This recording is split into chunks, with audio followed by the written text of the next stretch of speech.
culture, adventure, and a little more. Welcome to the magic of the Baja Show.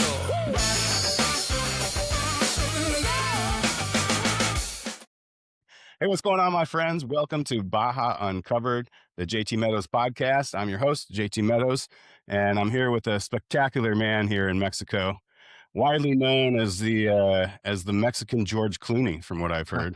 But I'm here with Javier Placencia, probably one of the most well-known chefs in all of Mexico. Thanks for being here. Well, happy to be here and be talking to you in this beautiful day. It is a beautiful day, and we're actually winter day. This is a new spot for me. This is where your winter Animal Alone is at, right? Yep. And this hotel is Finca La Divina, right?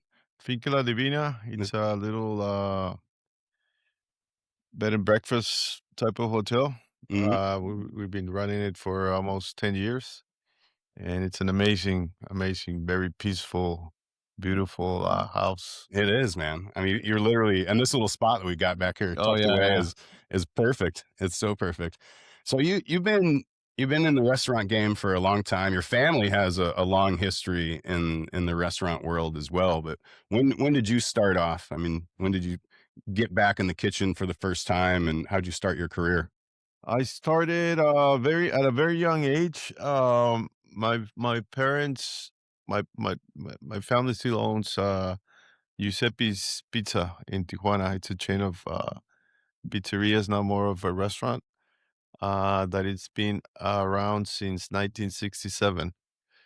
And when I was really young, I went and spent some time there, like during the weekends and some weekdays that my mom and my dad both worked. So I had to spend a little time there at the restaurant. And I think that's where I got the passion and the love of the hospitality, but especially the kitchen, being in the kitchen and feeling, the ingredients, smelling, seeing the cooks. That really got it. That really got me, and I really, really enjoy being there. Yeah. And when I was like around 13, 14, my dad made us work at least 6 hours a day before we go out and work and play with friends. And You had to come into the I restaurant? had to come into the restaurant Wow. on Saturdays and Sundays. Okay.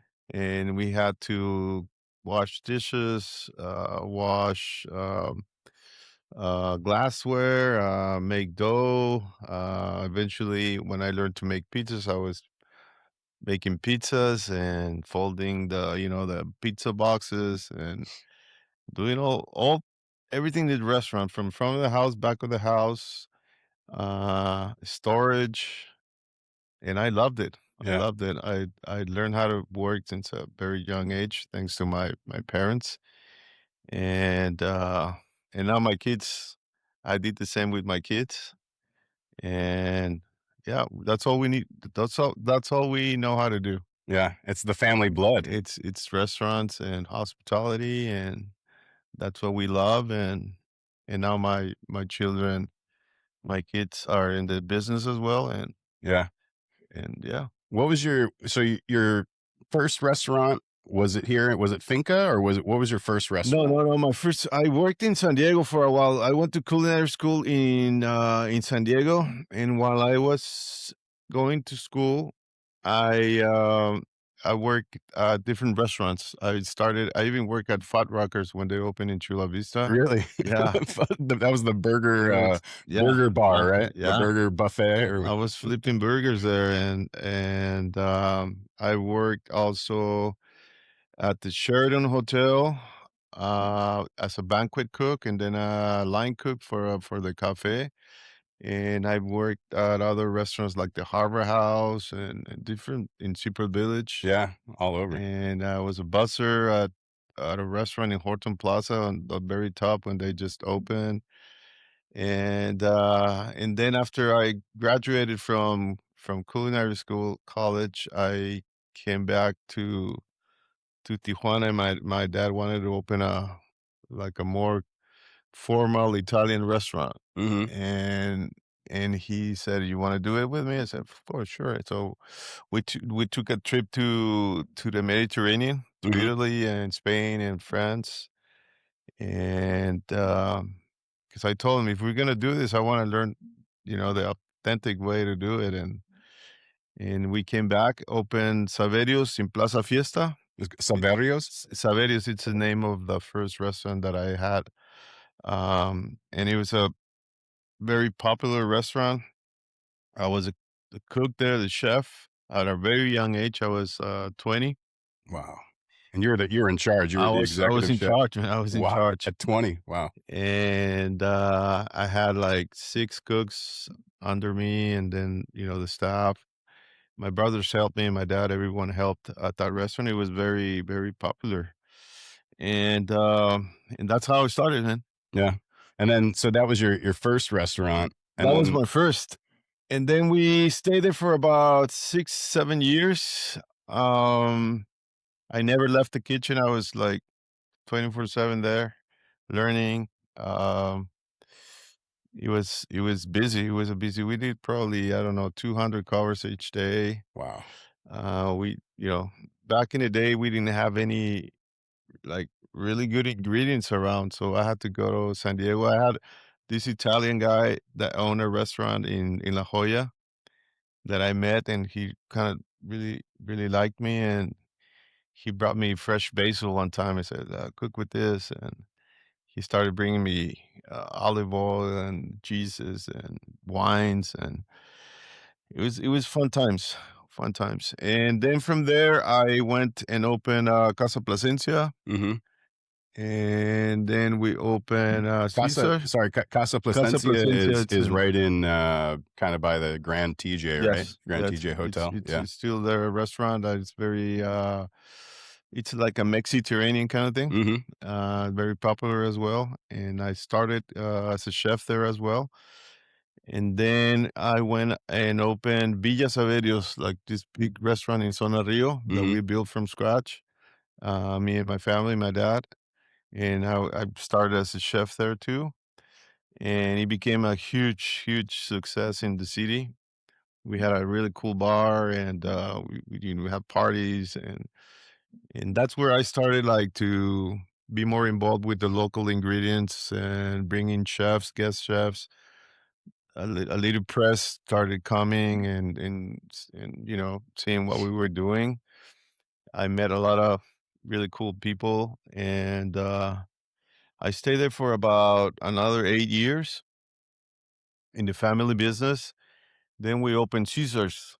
So you guys, you took that, or you opened it, or Yeah, we took over the restaurant. Caesar, well, as you know, it's been around since 1924. wow. Um, it was run by Cesar Cardini and his brother, and then they sold it to some other people. It's had like 3 or 4 owners, and we took over that restaurant 14 years ago. Wow. I didn't realize it was that long ago. Yeah, And so a lot of people, I mean, if people don't know, Caesars in Tijuana is probably one of the most iconic, places known for the creation of the Caesar salad, right? And there's a yeah. lot of stories about that. So can you tell us the whole story? It's a well, yeah. It's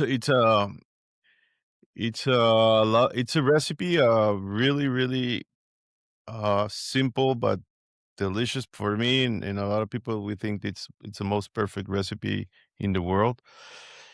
And it was created by Cesar Cardini and his brother Alex, who run the kitchen. And they had a restaurant in California, and when the prohibition started in the US, they came to Tijuana to open Caesar so they can sell alcohol and do all these things. And they were very popular, very famous, and a lot of artists, a lot of Hollywood actors and actresses, and a lot of people came to Tijuana to have a good time, like still do. Yeah.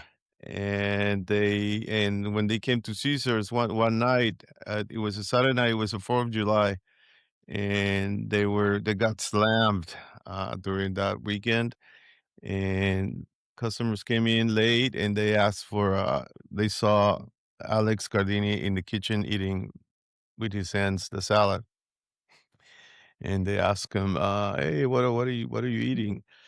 He said, "Well, this is something that my mom used to make for us back in Italy. Hmm. We were poor, and we just had stale bread, and we had lettuce in the garden. We have Parmesan cheese, of course, olive oil, eggs."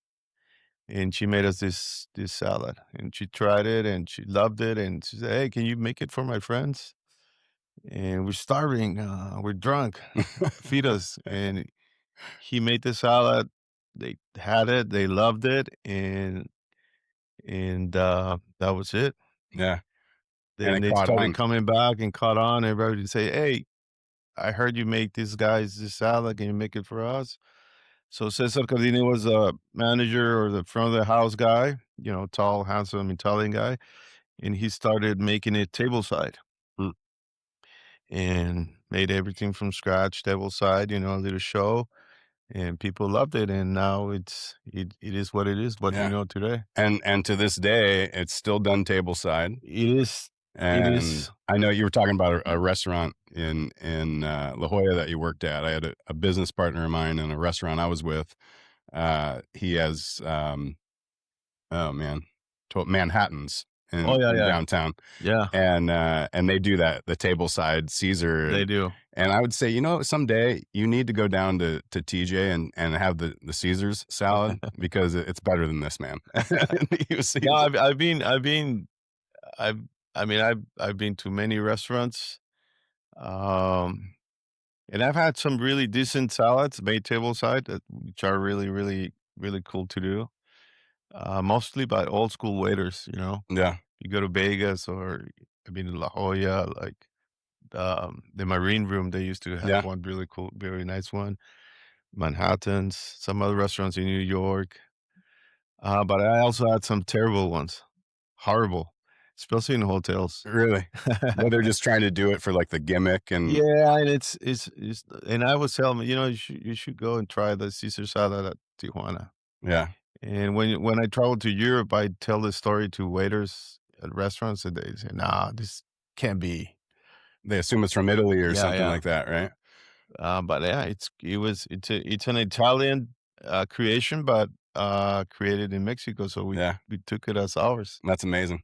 So That's yeah, amazing. that's a So, Caesar salad. at what point did you make the venture into Valle de Guadalupe? I started coming when I had that little that Saverio's restaurant in Plaza Fiesta. I had this customer, Mr. Lisiaga, who owned a vineyard across the street from here.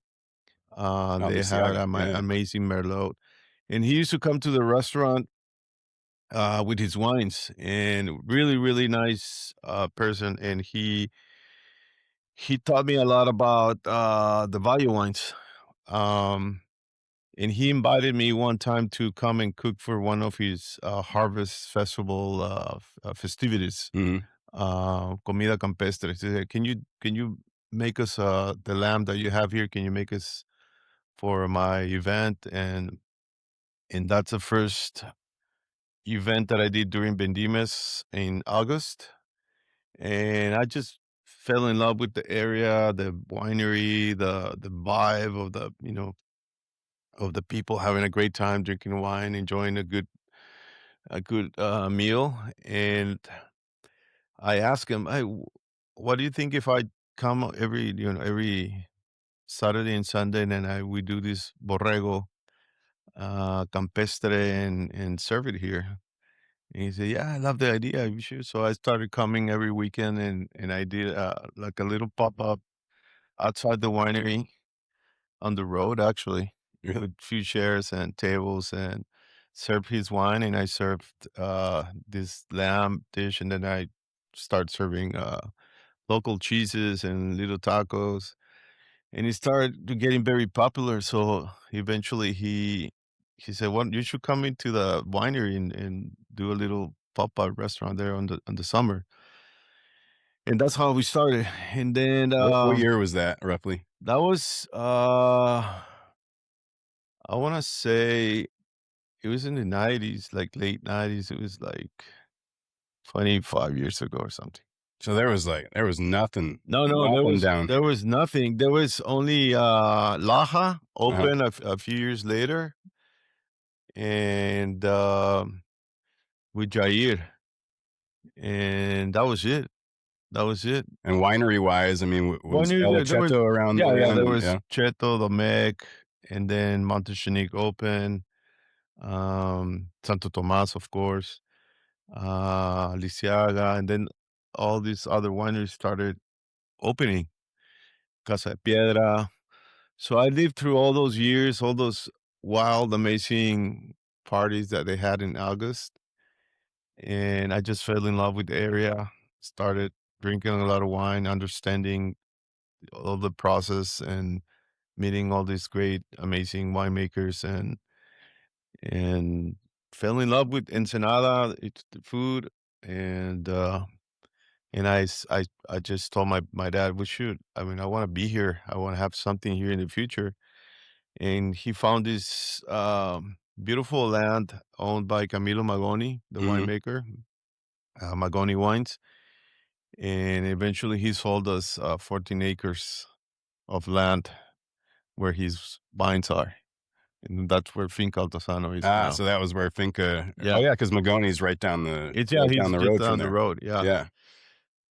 So I bought a trailer from this really old couple in San Miguel that I met through a friend of mine who's a surfer, and she told me, "Hey, there's some people that are gonna leave, and they have this trailer that you might want to buy." And I bought it, and I put it on the property where Finca Altozano is, and I just started coming and staying there, and that's where I will come and rest and think about recipes, and made carne asada for my friends, and then I added a little deck and start doing bigger events and parties in the weekends, and then one time I said I should turn it into a little weekend restaurant. Then I hired a couple of guys to work the front of the house. I cook with other a couple of other guys. And so Finca Altozano was never planned, was never, in writing, or we never had plans of how we were gonna design the restaurant or anything. It just became very organically and very naturally what it is today. And I so you mean, just kept kinda growing it kept and growing, became very, very popular. We had 3, 4 hour lines on the weekends. yeah. People want to come in and eat because there was nothing, and there was fine dining with Laja, and there was us. Then Tekman came and the other guys, and it's a beautiful space that we live there, and we put so much love into it, and now it's a must stop for Yeah. if you come to Bali, I think that was my, like, I wanna say, like, maybe it was open 2007, Yeah, 2008, around there. right around there, because that was the first place that I came to with my ex-wife. Yeah, And I remember driving. I mean, I knew Ensenada, I knew Rosarito, I'd been coming since I was younger, and but I'd never come into this area, and it was almost like a, "Holy shit, like, this is yeah, crazy. This is just, like, a few minutes inland from the city." And then when we pulled up, I remember pulling up to your place, and I was like, where the hell all these people come yeah, from? yeah, Like, yeah, holy crap. And it was one of the coolest. I mean, one thing that really got me, and I mean, I firmly believe like your experience starts at the front door, yeah, or even in the parking lot. And your people were amazingly gracious. And from walking in with the hostess to sitting down at the table to the full final meal and everything was yeah. just like, wow, man. The dog's greeting you. Yeah, the dog. I don't remember if did you have the goats back then too? I had a couple of pigs. I had one pig that lived in the dining room, and he Really? was around for a while, a couple of years, but then he started growing, and people fed him, and he started getting aggressive if you didn't fed him. But that's a fun part of the beautiful. It's like a place that kids love. You bring big families. You have It's a place where you feel very relaxed. The food is very rustic, but simple, good ingredients, and you just have a great time. Yeah. Now we have our own garden. We have, yeah, we have goats and chickens now for the eggs. We have 10 or 12 dogs in the property. We have a little horse. So it's just a fun place for the family, and now we have Animalon at the property as well. We have a wine store. We have there's a coffee place. My daughter runs a wine shop, and it's just a place where you can come and spend a day and have a great time. Yeah. And you also have the little hotel that's on the Yeah, yeah, property too. that's Spartana. That's owned by my brother, and that's on the property as well. I have a little, really cool Airstream. It's called the San Diegan that we put it on Airbnb. That was my house, my home Oh, for yeah. a while. Not was that the same one that was being used as the bar No, no, in the animal loan over there? Yeah. that was another one.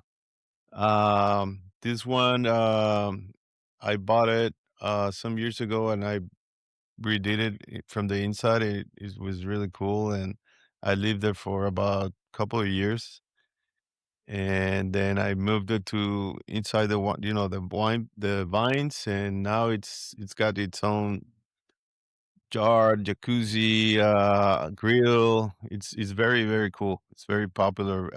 It rents every weekend. And that's on the same property. Yeah, Is that is it tucked back behind, yeah, like, yeah. the You the can't wooded see area it. there? Yeah, Yeah. but it's really cool. Yeah. If you ever have a If you wanna go get back to your life or something. Yeah. Make No, up. if you want, but it's a beautiful property. It's great. I Yeah. love it there. And so now you have I mean, you have Animal Loan there. Think is kinda your first big baby down here, Yeah. right? When did you first start getting, like, the looks and the nods from Michelin and, the critics and everything else? Was that Well, with Finca originally, no, or no, I when I moved to Villa Saverios, that's where I started working with more of the local products, and I met a lot of the producers and the fishermen, and they brought me a lot of ingredients. "Hey, try this, try that.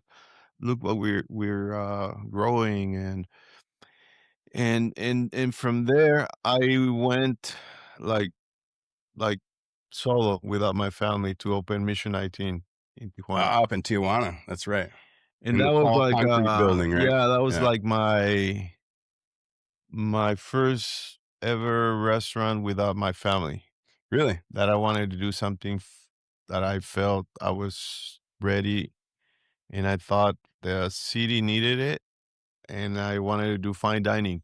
Were you nervous at all about, I mean, stepping off or away Not from the really. family? I was young, and I was fearless, and I had a really good team, and I felt very comfortable and ready to do fine dining, to Yeah. go into that world. And I had my partners who owned the building, and they basically told me whatever you need, equipment wise, everything that we wanted. And we built this really beautiful restaurant that made a lot of noise and a lot of news from, the New Yorker, New York Times. Anthony Bourdain came, and it was just a beautiful era for me. I Hey amigos, are you looking for peace of mind for daily living and everyday Baja adventures? Ride Baja Mexican Insurance has you covered.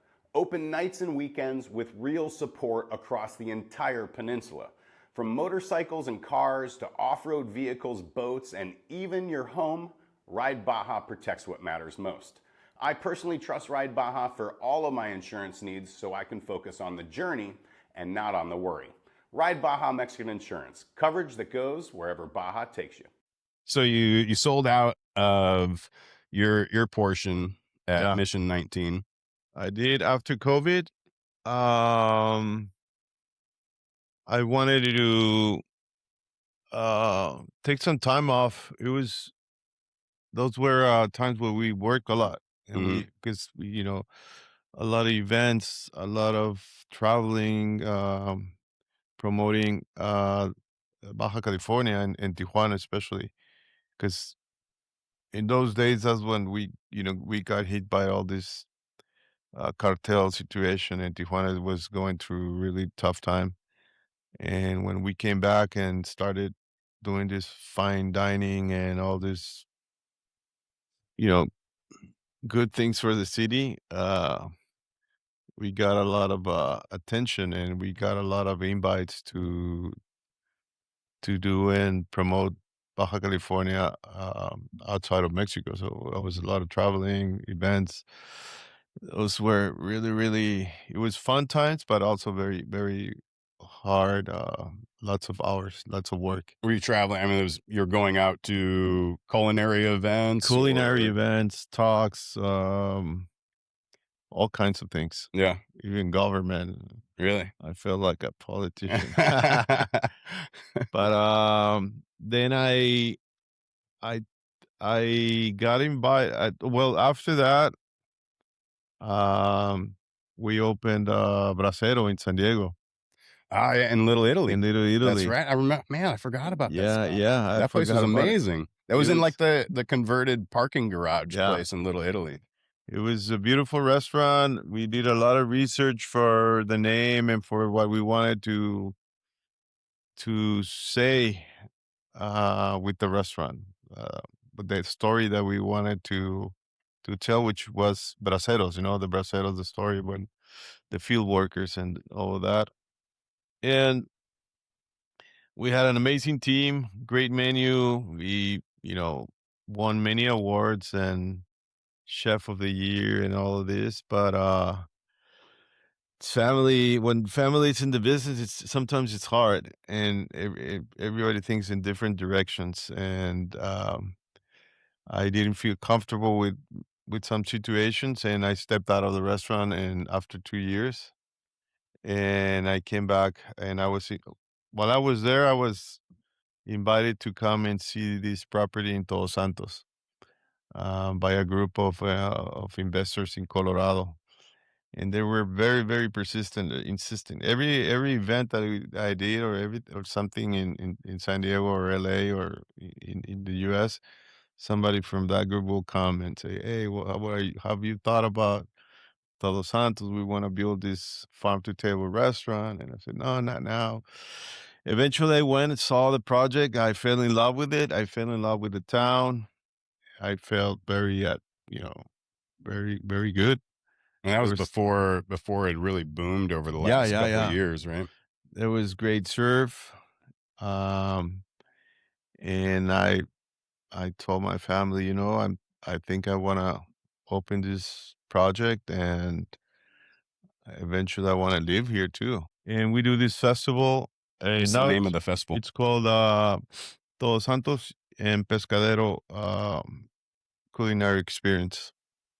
So we invite chefs from all over. We do cooking demos, seminars, wine tastings, and dinners, of course. Mhm. And it's a And people are really coming fun. from all over Mexico, Mostly, yeah, chefs all over from Mexico, and a lot of from California, and all the locals, the mhm, locals that live there from New York, Canada, people from La Paz, Cabo. It's a fun festival. yeah. It's How going to many be this year from the 4th to the 7th of June. okay. It's going to be I think, our sixth year. Wow. Yeah. So you've seen Toto Santos just explode the Yeah. last several years. It's grown. A lot of people don't want it to grow, but eventually it will. Um, but very organically, very, very, people really do take care of the town, and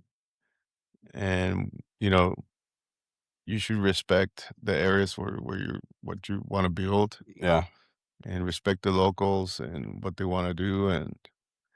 But it's a beautiful town. It's beautiful that I built my home there, and I spent half of the year down there. really. Yeah. So you get out of here when it's too warm, or When it's too warm over there, I come here, and vice versa. Winters, I spend it over there, and summers, I spend it here. yeah. So out of all your places that you have or have had, What's your favorite project that you've had? Wow. I think it's like all of them. All of them. They're being very fun, and it's just like asking who's your, your your favorite son. They're That's a just tough one. they're all beautiful, and but they're different. And I love spending time in Valle. I love what Altozano, how he grew and how he put Valle de Guadalupe on the map. We feel very proud of that. And now we feel very proud of Animalon. Mhm. Now with the Michelin star and the team that we have, Oscar as the the chef and partner now. Now he's married to my daughter and have this beautiful baby, a kid, Zoe, and I think I love spending and watching them do it. My daughter's a sommelier as well, and I love just watching them work and Yeah. creating this beautiful, amazing space. And but I also love the beach, and I love being in Todos Santos, the laid back. I can work in shorts and sandals, and I feel more creative down there Yeah. and very relaxed. Just opened another bar with my other daughter, Valeria, who's a mixologist and a manager. Mhm. She also has another child, and I she's also a surfer, so everything's So it's you beautiful. get to go out and surf with her out there, Yes, and yeah. yes, What's the yes. name of the new bar? It's called Bar, not bar, Bar, not bar. not bar. It's in a cafe House of Mango that we have, and it's a beautiful property similar to this. Um, and we just built a really cool bar with music and Moroccan inspired dishes, bites. Moroccan inspired. Moroccan, yeah. Yeah. So that actually leads me into another question. You're friends with Mumen from Yes, yes. Couscous, right?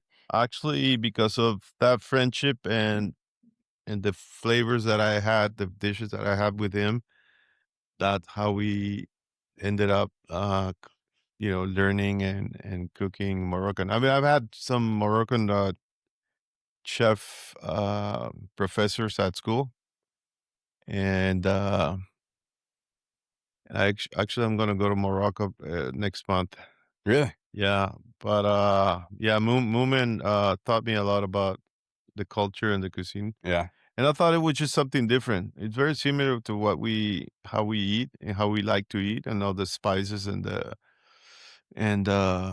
everything, how the way they cook.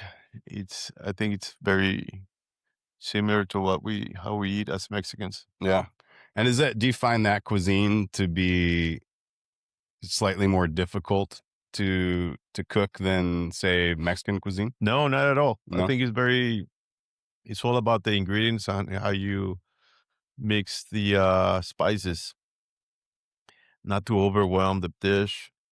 Um, but it also has those flavors of cinnamon, cumin, saffron, the lemon, cilantro, and I think it's interesting. People like it. People love it. A lot of people don't know about this cuisine in Mexico yet, but all the other people that have been to Morocco or the Mediterranean or that part of the world, they really enjoy it. Yeah. I think I mean, Moroccan to me, honestly, Mumen's was the first place I went when he had his spot in Hillcrest in Oh San yeah, yeah. Diego. I And was a client there as yeah, well. I remember going to that place, and at that time I don't wanna say I was closed-minded as far as food went, but I was like, Yeah, "Moroccan food? Like, what the hell is yeah, Moroccan yeah, food?"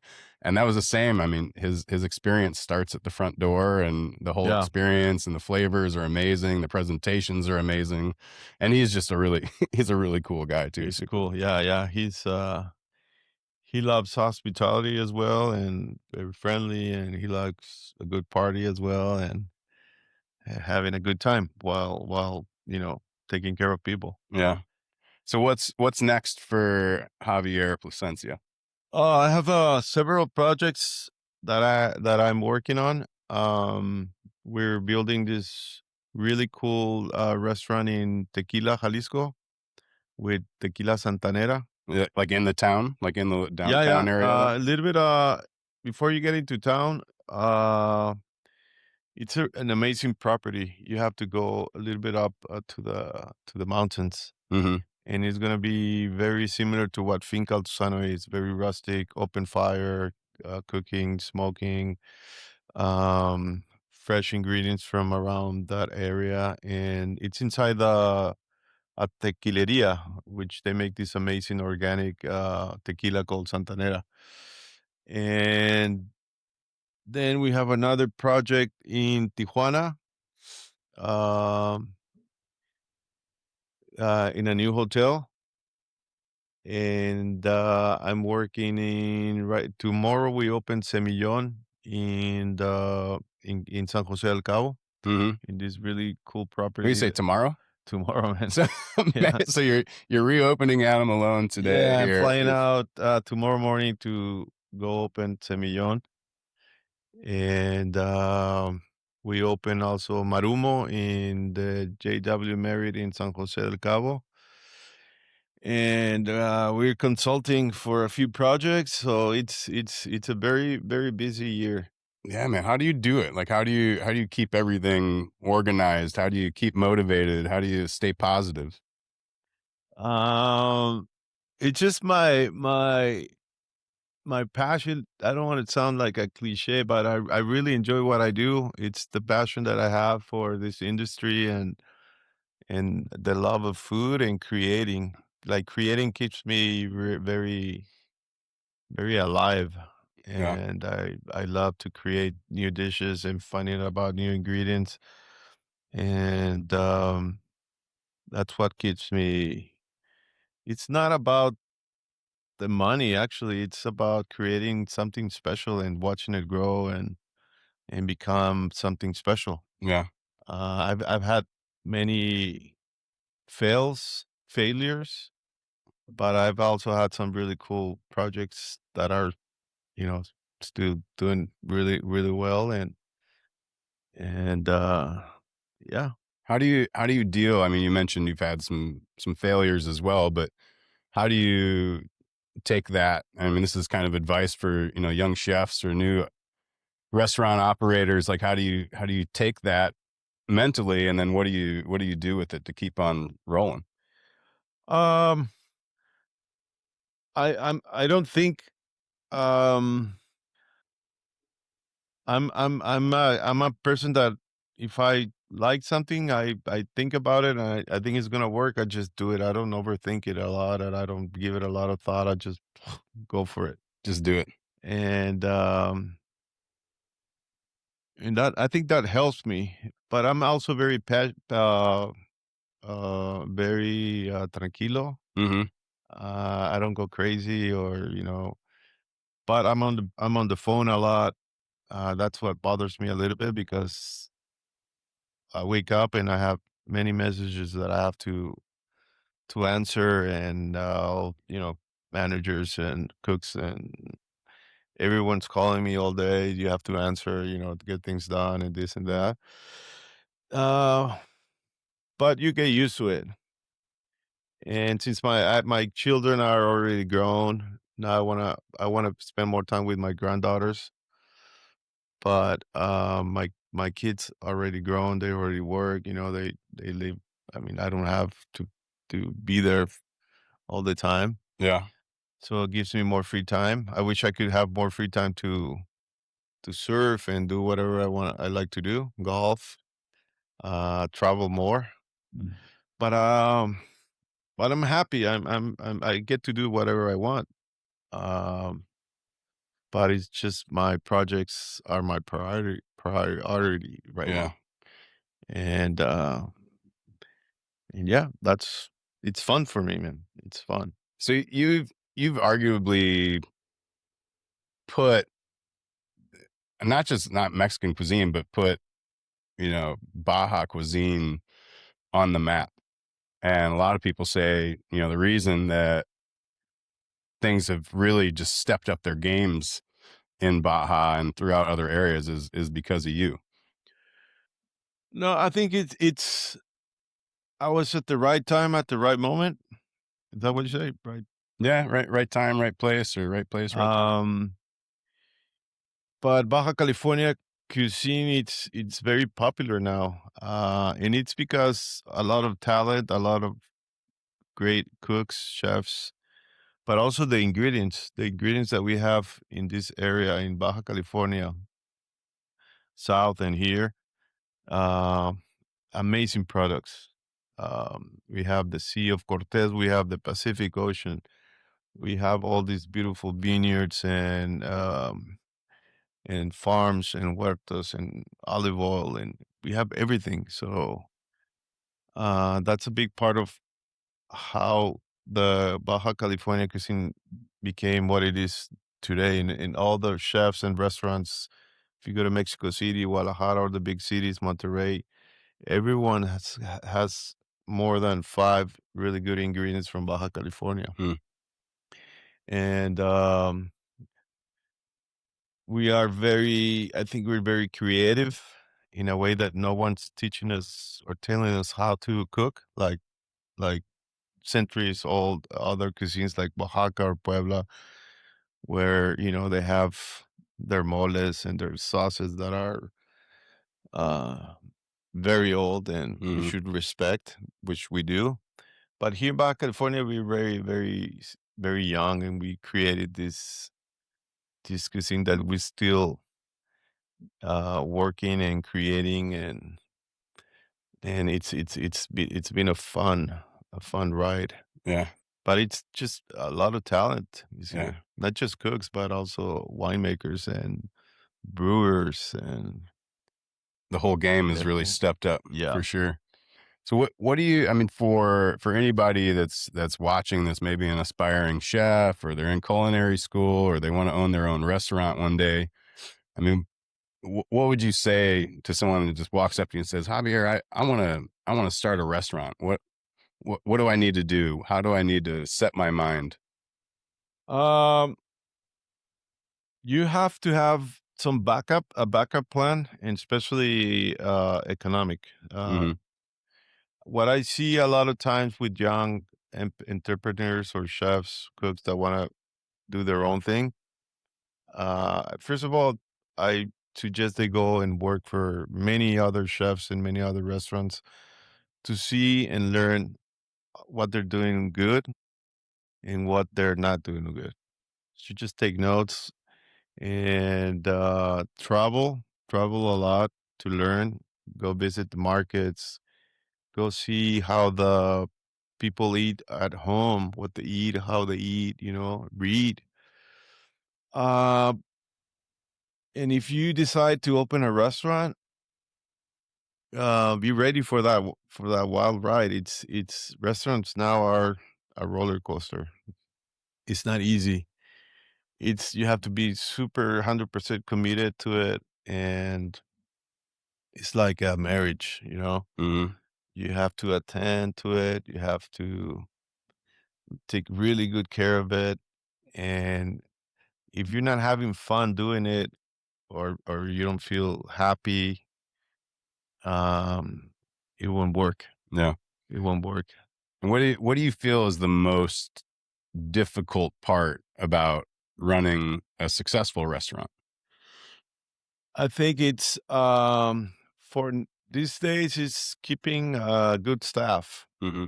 I mean, we train the people, um, but what I see now, it's people are not as loyal as they used to be. Mm. I mean, I have employees, people that worked for us for 20, 25 years, Wow. the old school gang. Now, younger kids they wanna come and work for a few months or, a couple of years, but then they like to move around. And it's not bad, but it's just hard for the industry because you you need those loyal people that are there and that are really committed to you and your restaurant. And because I mean, the training, it takes a lot of time to be very consistent. I think consistency in a good restaurant is the hardest.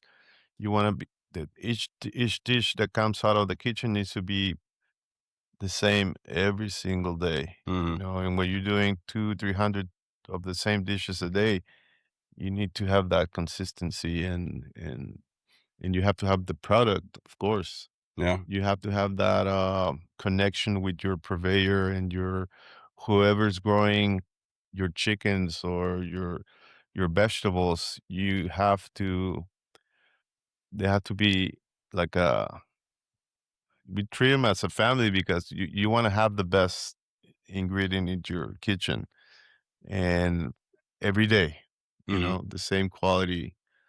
And I think that's one of the hardest parts of the industry. And if you don't have, I mean, if someone comes to your place and they have the most amazing meal and they tell people about it and then they go back another time and that meal is different. It happens a lot. Yeah. It happens a lot. I eat a lot I eat a lot out in restaurants and taquerias and everything. And you can tell when something changes Something's off. or the ingredients are changed or and you don't want that. No. You don't want that. So you talked about you eat at a lot of restaurants and taquerias. What's your hands down favorite meal of all time? Of all time, that's hard, man. But one of my most memorable, and I always tell this story. It's when I was younger. I was still married, and I took a trip with my wife and my daughter Lauren to Puerto Escondido, Oaxaca. Hmm. With I was gonna meet another surfer friend there and his girlfriend, and we were in a taxi, and I asked the taxi driver, "Hey, where do you recommend? I want to go try something, but where the locals eat, um, nothing touristy." And there was this other gentleman in the front of the taxi riding with him. And he said, "Well, he owns a little restaurant with his family." He said, "Sure, I'll take you." And we went there, and it was just like little ranch, little house with chickens all over and hammocks, and a river went through it, and some tables, and the daughter was the waitress. The wife was making super amazing tortillas, and this guy was serving mezcal, and they had these huge, really amazing langostinos from the river, which they picked there. Lobsters from the river? Langoustines. Langoustines, Uh, more like the Langostinos crawdads, are the river. They're like crawfish or something like like that. prawns, Oh, oh, like okay, large okay, prawns, gotcha. and they cook them over charcoal. Amazing salsa, fresh cheese that they made there, and you drink with beer and mezcal, and just the scenery, the hospitality that they gave you, though, the smiles of the people are super happy. You finish your meal, and then you go sit in a hammock and drink more mezcal, spend the day there. It's For me, that's one of the most memorable meals I've had. Do you remember what the name of the place was by chance? I've asked so many guys, and they don't remember. It was a long time ago. Yeah. I'm talking about 32 years ago. Ah, okay.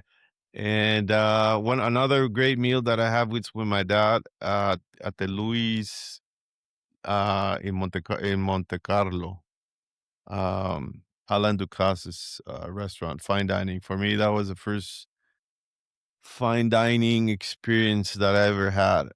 The first time with my dad, and it was just mind blowing. Service, perfection, the dishes, and that opened my eyes. And that was like, and also one meal that I had also with my dad at Spago in LA Yeah. when Wolfgang Wolfgang Puck Puck. was Yeah. like there cooking, and you know Hollywood life there and amazing California cuisine. When I had that smoked salmon pizza, it was just, what is this? Wow. And yeah. Man. So you got all these projects in the works, more coming. Yeah. I mean, you going to be in the game in 10 years? Are you in 20 years, or what do you think? I don't know, man. I in my head, I think I want to retire when I'm 60. 2 more years, but people just laugh. Um, Like, what would you do? What would you do in retirement? Like what? just travel, man, and Yeah. surf Surf. and be with my granddaughters. Yeah. I want to be there when they ride their first wave or something like that. But I think I'll still, be creating experiences, um, but maybe more tranquilo. Yeah. Cause you're Uh, doing some like powerhouse right big now, hitter stuff. right now, my life it's crazy. It's if you wouldn't believe it, it's overwhelming. I think, and I think I got a little bit used to it. But if you live in my life a couple of weeks, you probably say this guy, it's nuts. It's You literally you have like 3 projects in the works right now, yeah, right? yes, three right now in the next coming months, and I mean, you gotta, I mean, obviously you're the face, you're the name, but you gotta have a really strong team yeah, yeah. I built mean, around you. we have an amazing team. Without them, you can't, you can't grow or you can't be traveling, and but we have some great members in the team, and and that's the only way you could be opening new restaurants. Yeah, you have It's to. not nothing by yourself.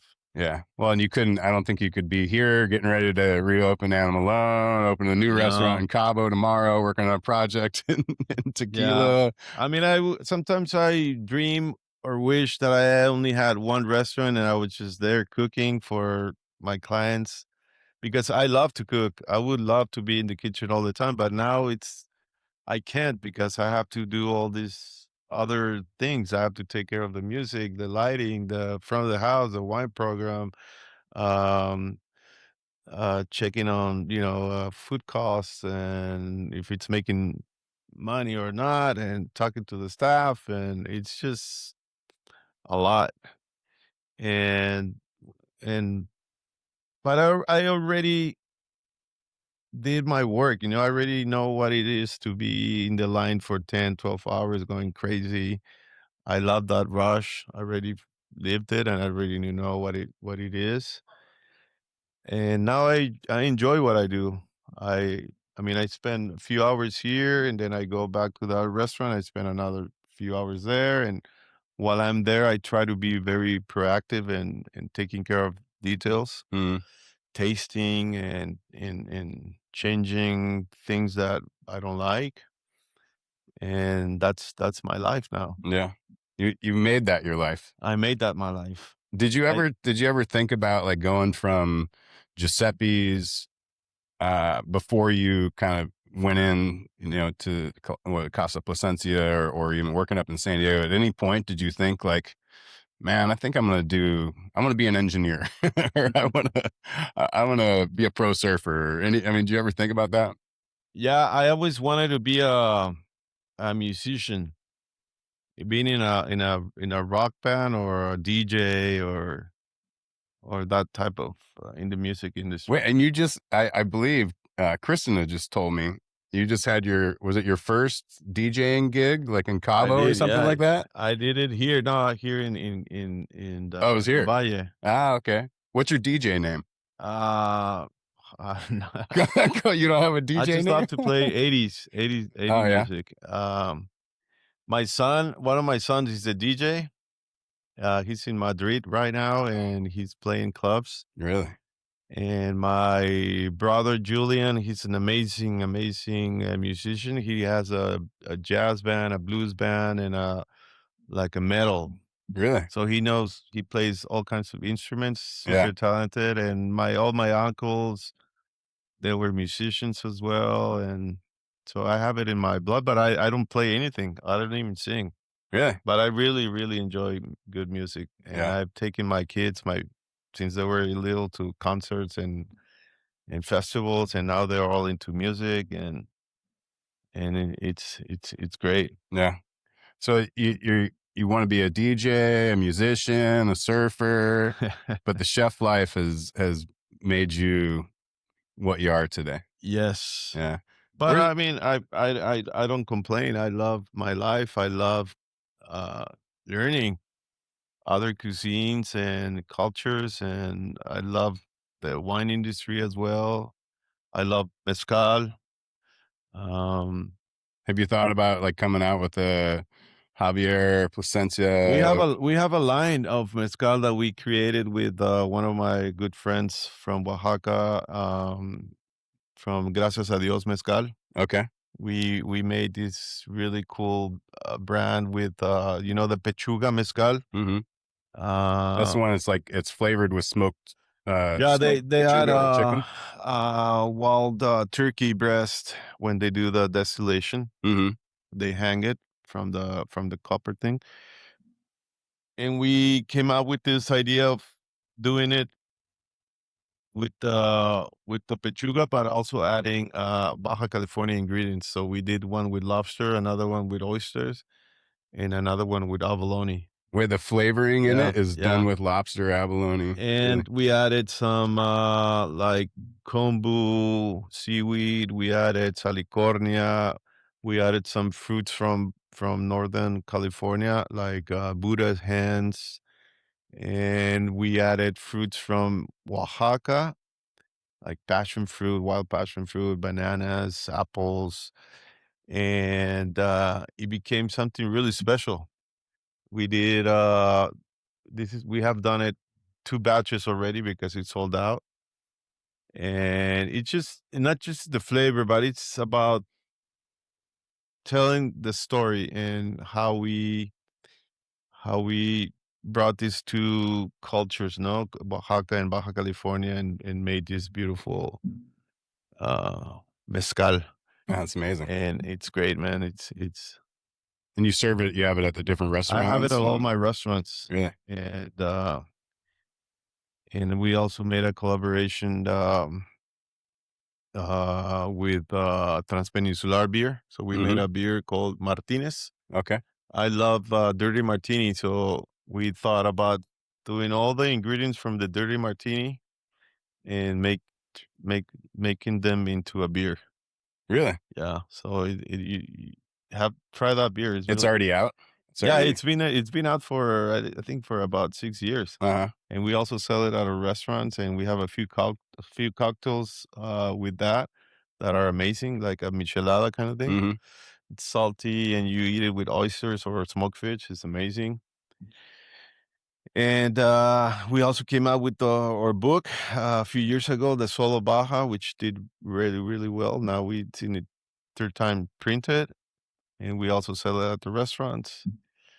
And we are also um, working on another really cool book about tostadas. Really? Yeah, Man, yeah, it's a lot. seriously, you do so much, No, if you man. see my calendar, you say, Oh "What the, man. what the hell, I man?" mean, I know you're tough to get a hold of sometimes, Yeah, and yeah, but I mean I understand. I mean, you're being pulled in like 1,000 different yeah. directions, and I mean, do you ever take like an hour and listen, just close your eyes, listen to music, or do yoga, or I mean, I do. how do you detach yourself from the world for a I few? do, I do, I do. In the early in the mornings, I had this girlfriend that she taught me at least try to meditate, Mm-hmm. and I try to meditate every morning. But I have my thing. I wake up, have my coffee. I don't answer calls for a bit, but I go online to just check the news, read a little bit, and then I just go out to do a like take my dogs to a walk. Yeah. like an hour walk or run. And that's Yeah. where think about the day, what I'm gonna do. And then I just start answering all the emails and WhatsApps and all this thing going on Yeah. and start my day. And then at night I listen to some music, uh like music and Yeah. before I go to bed. Something to And shut the yeah, mind off a little bit. Yeah. yeah. What about for surfing? Where's your favorite spot? Right now I live very close to this spot called La Pastora in Todos Santos, Mhm. and it's a winter break. Which I take my Polaris, and it's only 10 minutes from my house, and I love it. I Yeah. I I haven't worn a wetsuit in a while. Oh, man. And it's warm. Water's pretty warm, really good waves, and I can surf with friends and my daughter. My dogs are around. It's beautiful. Yeah. And when I'm here, in the summer, I go to K38 Yeah. with my friends, and So you just go park right by Roberts, the little Roberts Hotel right there, and then go out and surf there? no, my friends have a villa in In Marina, Morena? Yeah. and that's where I keep my board and my wetsuit when I'm Perfect. here, and that's how Yeah. we do it. That's a good spot. It's I a used great to spot. live in the Campo, actually, right to the north of it. Yeah. It's Campo Marta, and now Campo it's Marta. We used called. to have a trailer there too. Oh yeah, Yeah, I was right on that first row when you drive in through the gate, yeah. and just We used to rent a little trailer that was in front of the break, hmm and they kicked us out because we were too loud. Oh yeah, Many parties there at that was night. old man Daniel. Yeah, Yeah, bro, yeah. Crotchety old man. But it was a great spot, and that's where I learned to surf, and that's a very special spot for me. Yeah, And yeah, that's my surf spot there. yeah, amazing, man. Yeah. So it's so cool. I appreciate you taking the time, and like I said, I know you're busy. Obviously, your story is freaking amazing. Thank you so much Thank you, man. for sharing it and being here, and thank you guys all so much for tuning in to Baja Uncovered. So much more awesomeness to show here in Baja. So share, like, subscribe, do all those things that you do with the social media things, and we will catch you next time on Baja Uncovered. We'll catch you. Hasta. We're going down south, amigos. Welcome to the adventure. Yeah.